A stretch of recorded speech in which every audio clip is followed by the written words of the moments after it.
My name is Osman Jackson, formerly known as Mr. Nobody. I didn't know who I was, I didn't know where to go, and I didn't know what to do. It's been a struggle throughout my life, of many years of incarceration, not loving myself. And if I didn't love myself, I couldn't love anybody else.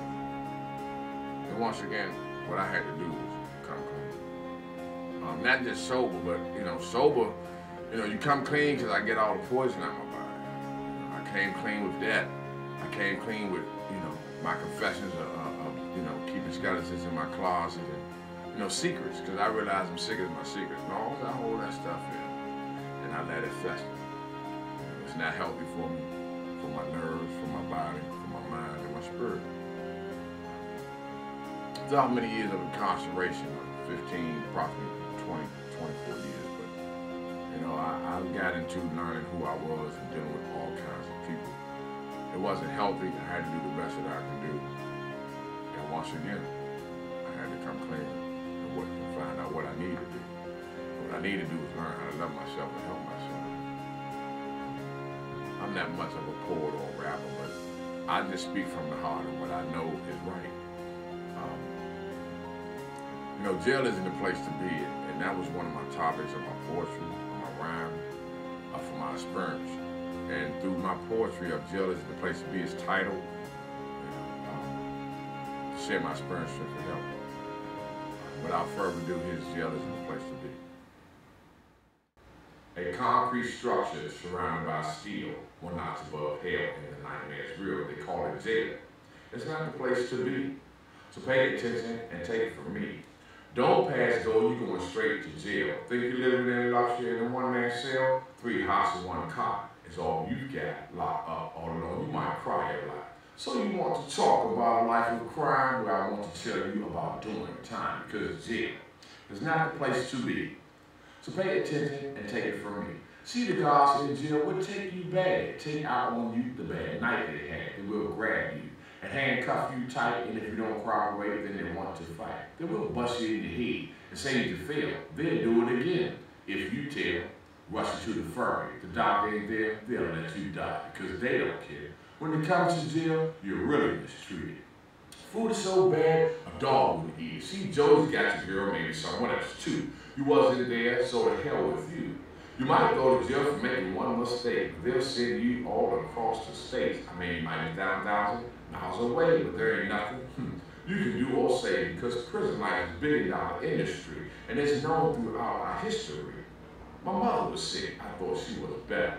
No one told me. I found out in a letter. The warden thought that I should have been told. He don't care, but ain't that cold? Parole or strict to give you a hit, because they don't care one damn bit. 10 years to go, and all ain't well. Doing time is living hell, because jail is not the place to be. So pay attention and take it from me. Jail is not the place to be. So pay attention and take it from me. I wrote that, I experienced that, I've been through that, it happened to me. Once again, I had to come clean. Now I got priorities. I'm a man of MVP. Not the most valuable player today, but basically morals, values, and principles. If any person, male or female, live by morals, values, and principles, what's morally right is God's will. My value system, I had to put that together. I value certain things now that I didn't value before, like my life, my spirit, other people, and my priorities. Principles, set laws within myself that I'm not going to violate, so I don't allow anyone else to violate them. That makes me an MVP. It's been rough through this process of me coming clean, but the more I come clean and stay clean, it gets easier. And that's what it's all about. I can seek happiness, but mostly what I seek is peace. Happiness, I can be happy this afternoon and angry this evening. But if I seek peace and content with myself and staying clean and coming clean, all things will be more easy and much better. Before I go, I'd like to give you one more call, Crying for Help. It's titled Crying for Help. And I wrote this one because of what's in the world today and people. So, once again, I give you Crying for Help, and you can listen to it. It's exclusive on Coming Clean. Crying for help, yeah, but nobody hears you. Crying for help? Yes, but nobody hears you. Brothers against brothers, killing one another. Children had no respect for their mothers. I turned on the news and kids running loose. Parents getting arrested for child abuse. The African babies being eaten by bugs, while the American kids getting high off drugs. You caught up in the problem, you said it ain't you? Crying for help, but nobody hears you. Another dead brother hype still in his arm. Bought drugs from a child who didn't mean any harm. The kid was eating his leg, had no self-esteem. He's been tricked out of reality into a dream. Cocaine baby was born because their mother was on crack. Don't even become a kid for you, talking about let me hit that. She's been used and abused, confused and facing neglection. Trying to get a job, said lack of education. That's one thing that is sweeping our nation. Lack of knowledge, no desire for cause. She didn't even have a TV to get her started. Homeless people living everywhere in the streets can't even get this shelter or food to eat. The government spends billions on nuclear defense, but won't even house homes at their own expense. The United States and Russia just shook hands. They was number one enemies, that was never the plan. The politicians got their hand in the steel, study you richer, but oppressing you still, crying for help. Yeah, but nobody hears you.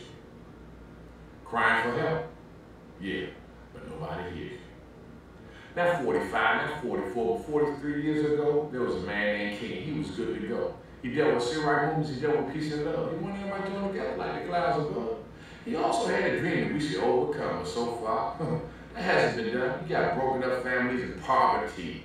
Us killing us in our society. Now where's the unity? Because we must unite.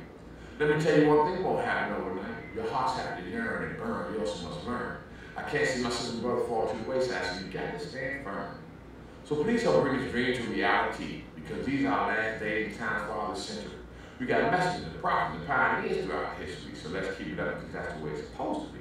It's a battle, and we must win. But I'm going to call it like I see it. Until then, crying for help. Yeah, but nobody hears you. Crying for help. Yeah, but nobody hears you. I really felt that every time I say that, because that's what it is, and time is hard. So once again, what I had to do was come clean. I have one more little phrase that I want to share with you, that through my trials and tribulation and pain and suffering through drug abuse and living in the streets and shelters and things of that sort, if I only done one thing or two things, which is pray and listen to my mother, things would have been a lot better. Things would have been very lot better, much better, if I would have just listened to my mother. So I wrote a rap about it, poetry, here it goes. Should have listened to your mother.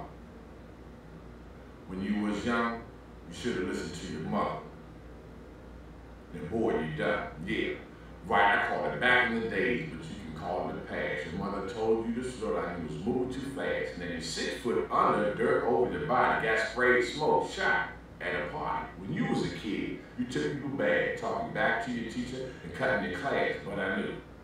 But that wouldn't last, so why did life have to end so fast? She just wanted to teach you the right way. You said, okay, turn your head and walk the other way. Your mother worked hard, she tried her best. When she died, go to heaven, she deserved that rest, but when you got locked up, she came to visit.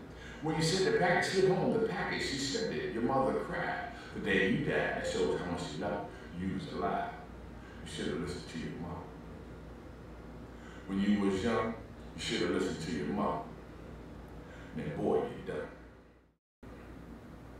Coming clean on that, there's a lot of kids today that don't respect their parents, don't respect their grandparents, don't respect the older person in their life or people who's role models.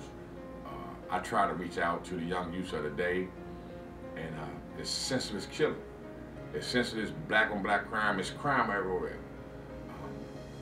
These kids today, I just want to try to reach out and help in any way I can. But first I had to help myself by coming clean. It's a reality check for me, and it's better to give than receive, and I'm giving from the heart, and I hope this lesson is well learned. Coming clean, why? Because the time is now. Time is now. Come clean.